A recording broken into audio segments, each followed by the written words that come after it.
And in my first season, everything went wrong. We were relegated, liquidated, gates were locked, and it was an absolute nightmare. Well, that summer of liquidation in '86, obviously the gates were closed. We weren't allowed into the training facilities at Hutton Road. So we went begging really to local clubs and trained in local parks, Stewart's Park, Albert Park.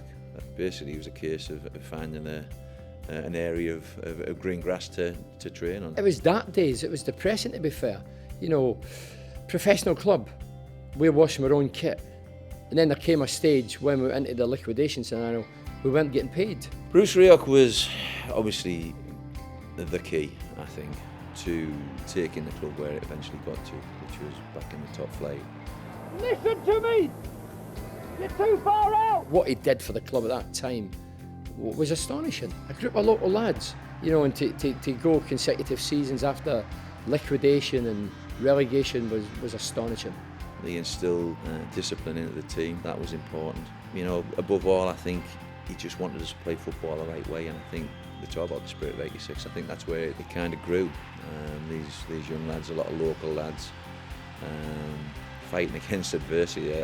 I guess you could say to be ready for a football season, which people expected us to get relegated in. The day of the Port Vale game after liquidation, there was just kind of a sense of relief, because I don't think people realise how close the club did come to going out of business.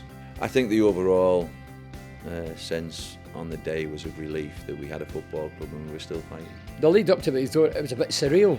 You know, here you were playing your first home game in Hartlepool, but it was a great day, momentous day.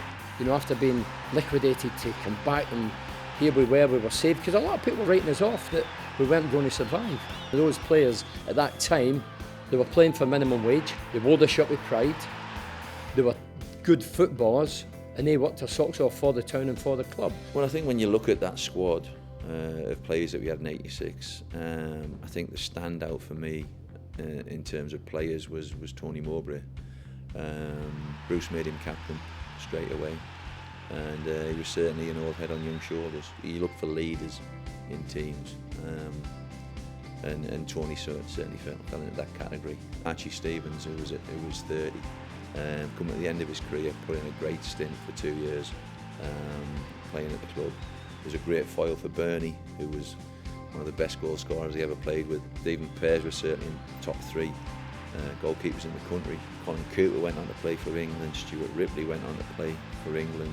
Gary Hamilton was a great part of that side as well, with his tenacity and his willingness to put in the hard yards. Parkinson, you know, learning his trade at that time, had a fantastic couple of seasons there for us at right back, but it all came together to form a really tough team to play against.